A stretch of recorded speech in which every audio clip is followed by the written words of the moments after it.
Well, hello everyone. Welcome back to Brian White. Good to see you all. I know it's been a long time.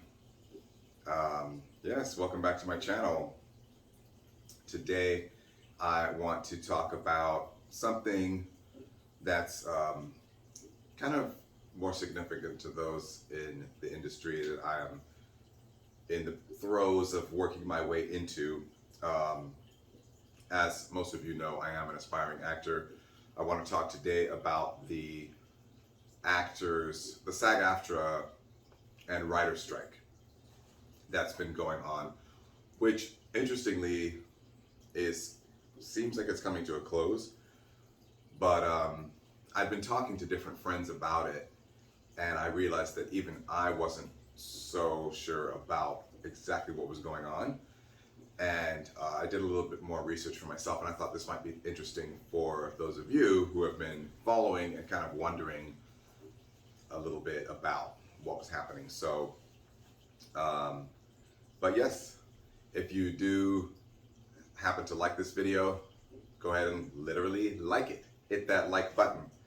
For those of you that are new here, I just kind of talk about a little bit of my life as an actor, maybe set experience, but I also talk about my personal life. I like to talk about health and fitness. So it's a little bit of a varying theme. So if you want to hang out with me and see what's going on, just hit that subscribe button and the notification bell, and you will always be in the know. Otherwise, welcome, or welcome back, whichever it is. So starting out, I just wanted to talk a little bit about SAG-AFTRA itself, just to kind of break that down and what that means. So I basically just went right to Wikipedia. But in the first search result, if you look up what is SAG-AFTRA, it says SAG-AFTRA is a labor union that represents film and television actors, journalists, radio personalities, and other media professionals. It was formed in 2012 by the merger of the Screen Actors Guild, SAG, and the American Federation of Television and Radio Artists. Right, that's the AFTRA portion. Both of which had a history of fighting for the rights and protections of media artists since the 1930s. SAG-AFTRA has around 160,000 members worldwide, including some of the most famous and influential performers in the industry. So that is the initial portion of that's kind of, that's not even the Wikipedia description, but that's what I got when I first Googled what is SAG-AFTRA. So as you can kind of gather from that description, it's a pretty broad base of artists and media professionals that are covered under this umbrella. So it's basically, you could say it's the elite or the sort of most established the most established actors, writers, producers, film crew workers, casting directors, agents. They're all part of this SAG-AFTRA, right? And again, not, as we see from this description, not even just to do with film, but also to do with radio and other production aspects of but anything to do with the entertainment industry. So I've already been familiar with this. With this union, I should say, right? With this organization, or this, you could say club, union, whatever you want to call it. This exclusive sort of group of whatever is comprising these professionals to do with the industry, because I've been trying to become a member of this same union myself. The way that it works in the acting field, or in the field of film and television, is that, especially for actors, but I think it's the same for crew as well. But for an actor, the only way to actually get established roles, every role that you see assigned, if you see somebody on television in a leading role or in a speaking role of any kind, And that's to say on an established network, right? If you watch a show on Amazon Prime, if you watch a show on Netflix, if you watch any movie that hit the movie theaters, right? Any large scale production, the actor that you saw, and probably most anybody to do with that production, right? For sure the director, for sure the cameraman, for sure the supporting actors, they're all part of SAG-AFTRA, okay? And from an actor's perspective, the way that this works is that actors that are associated with SAG are the ones that all the roles are assigned within the SAG-AFTRA umbrella, right?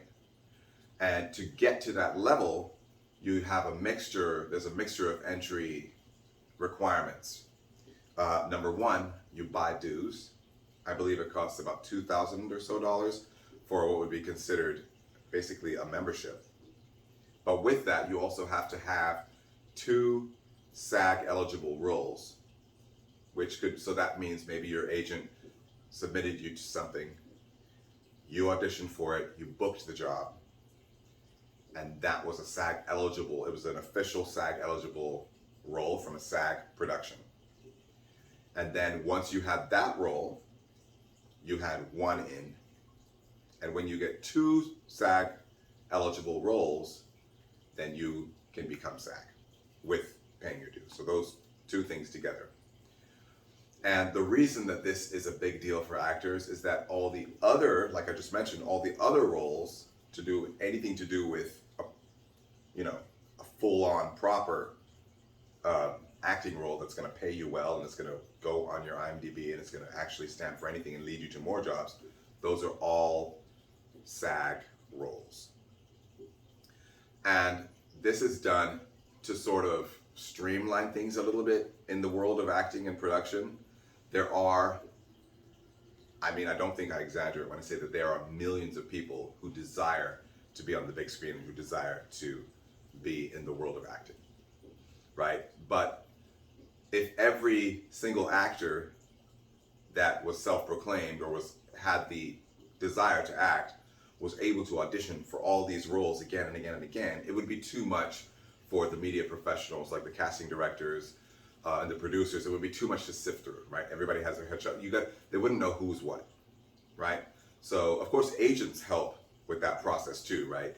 The screening is done. The agent will submit who they already know, who they have signed on as an actor, who they know to be, right, somebody established and that is worthwhile to even put before production when they're releasing a picture and they're putting out auditions, right?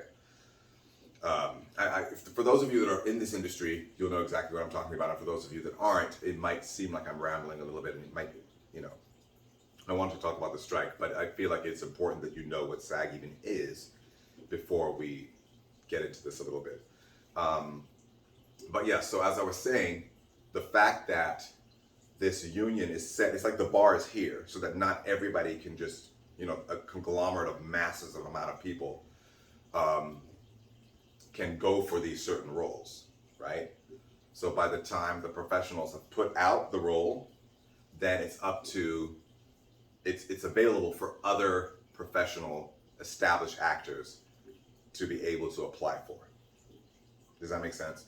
It also, the other important role of SAG-AFTRA is that because it is an established union, pay rates, work hours, work conditions, all of these things for cast and crew are regulated through SAG-AFTRA, right? So it all works together as like a big company to ensure that there's a streamlined process for everything to do with production, and that the actors and whoever, the crew or whoever, that all these media professionals, that their rights are upheld, that there are, there's no guesswork. You don't have to negotiate even pay rates. Like I said, you know that a certain picture is going to pay you a certain amount per hour. You know what you're going to get as far as food when you're on set. You know what you're going to get as far as, in the actor's case, they're entitled to certain breaks. They're entitled to a trailer. They're entitled to all these different things, right? So just to break that down. Personally, I'm not SAG yet. I don't have any SAG eligible roles. I've only had several speaking parts. But when the time comes, right? So it's all good and well.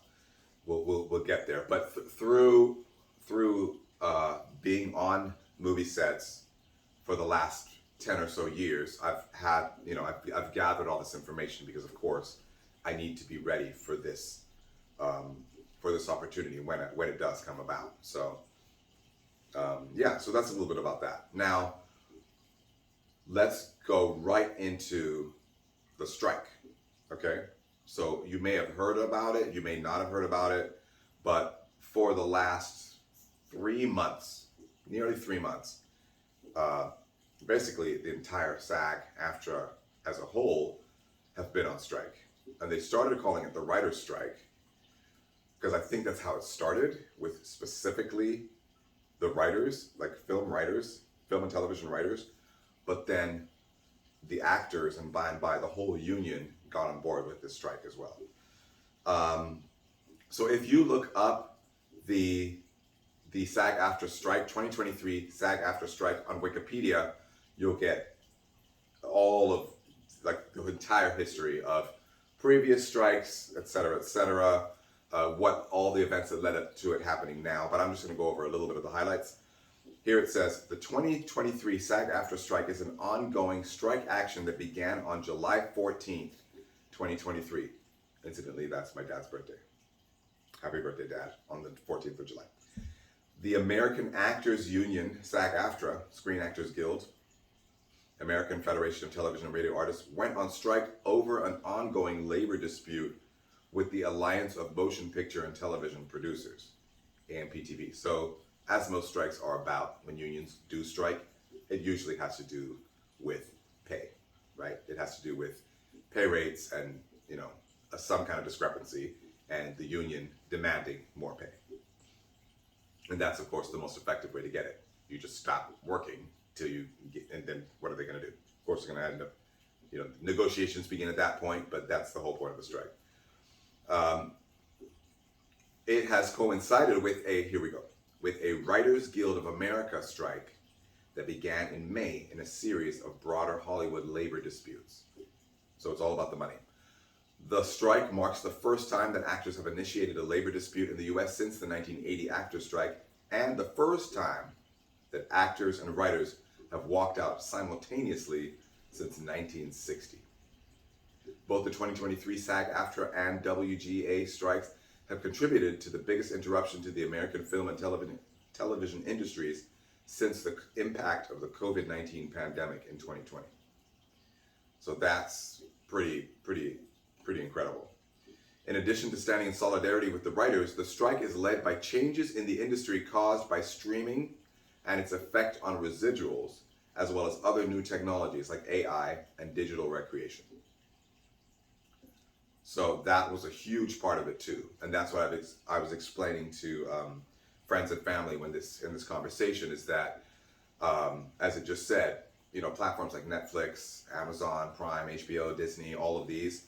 The old school way is when a movie was produced, it would hit the box office, and the immediate amount of money the revenue that movie made right then and there was how the actor, of course, was paid. Was promised a certain, pay to even, to be in to play the role. But after the movie makes a certain amount of money, that determines, how much the producers make. They get their money back. But then the actors also paid residuals, right? Additional pay from what the movie made in the box office, as well as, subsequently when cable television channels pick up the movie, the actor gets paid more, right? If any of you are very established in this industry looking at this video, if I get any of this incorrect, or if there's any tweaks or comments about this, drop the comment down below, because I'm just speaking about what I know, but I may not have this all exactly right. But this is how I understand it. But now with the new way, especially again since COVID, and the introduction of Netflix and all these other streaming platforms, they make money in a different way, right? So from what I understand, the original settlements that the actors and maybe the producers and other people to do with production, the original amounts that they were written, let's say the original check that they were written when the streaming services picked up the movie or show, by and by, the actors discovered that they were not being fully compensated as far as the amounts of money that the streaming services were now making in comparison to what they were paid initially. So I think that's kind of the gist of what that is. Okay? So again, all of these things came together to produce this massive walkout strike that took place and went on for months. Now I would like to, because I only saw in a headline yesterday that an agreement was being put together and that the strike was coming to a close. So when I get more information about that, I will make another video on this. But I will close with a little bit, another paragraph from this same Wikipedia article. It says, during the last decade and the rise of streaming, writers and actors have been frustrated over studio policy regarding residuals from streaming services. Okay, so I should have just read this. This is much better than my description. The decline of network television has led to a stronger reliance on other residuals. The 2007 to 2008 WGA, so the Writers Guild of America, strike was motivated in large part by studio executives insisting that writers should receive no residuals from streaming services. The 2007-8 strike cost the city of Los Angeles an estimated $1.5 billion US, according to NPR.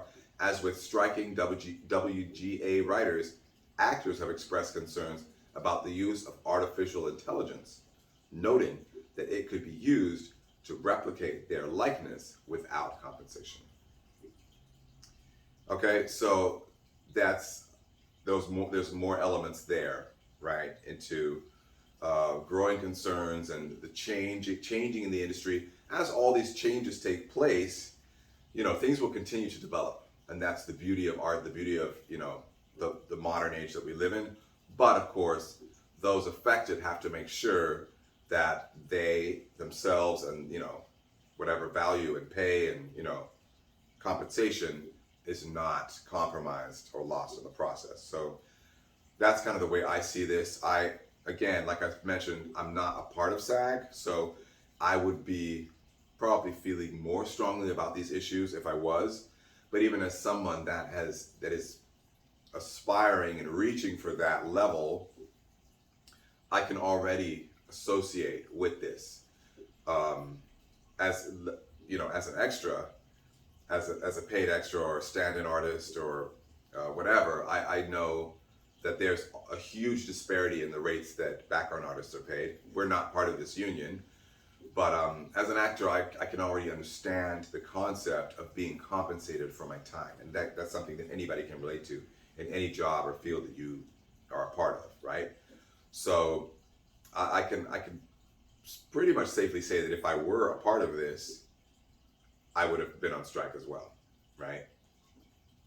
So yeah, it's an interesting thing, but of course, this doesn't directly affect all of us, but then again, it kind of affects us, via the way of, maybe a certain show that you have looked at, maybe they're not putting out another season, or maybe, we may see less entertainment options over the next 12 months as we now get out of this and, production resumes, and we have, there's going to be a catch up. There's going to be, we may notice a delay in, the release of quality entertainment productions that, that would not have happened if not for this strike. So it affects us all in a mild way, but for the most part, it's basically informational for those of you that are not a part of this industry.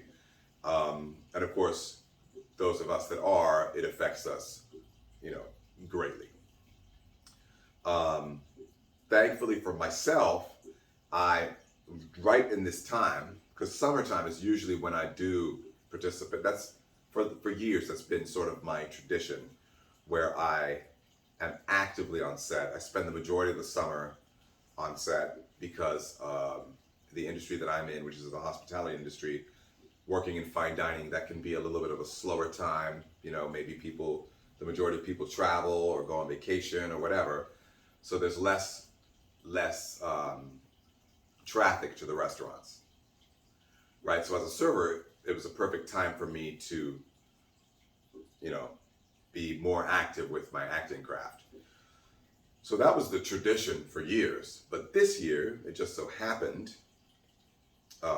that right at the beginning of the summer is when I got a new job. So which has been very busy. So I haven't really had as much time for acting.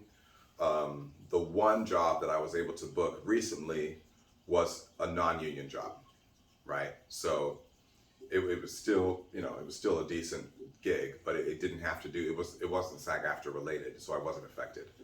So, you know, look at God. So I'm thankful for that. But yeah, so under normal circumstances, something like this would have definitely affected my summer and my, you know, my pocket and my, you know, my income. But it just happened that it didn't. So I'm thankful for that. Hashtag God is good. But yeah, we'll keep you posted. If you have questions about what we shared today, drop a comment down below. I will try to link at least these Wikipedia articles in the description below. And yeah, that's gonna wrap it up for today. If you have more questions about SAG or about the world of acting, auditions, whatever, again, your comments will be definitely reviewed. I'm based in Atlanta, so I can only really talk about the Atlanta market because that's my major experience as far as working with film and television. But you know, general questions, no matter where you are, general questions as far as referring to like the audition process or whatever you're interested in, just go ahead and put it down and we'll see if I'm qualified to answer. But yes, otherwise, I hope you all stay blessed and stay tuned for more videos. Signing off. See you all around.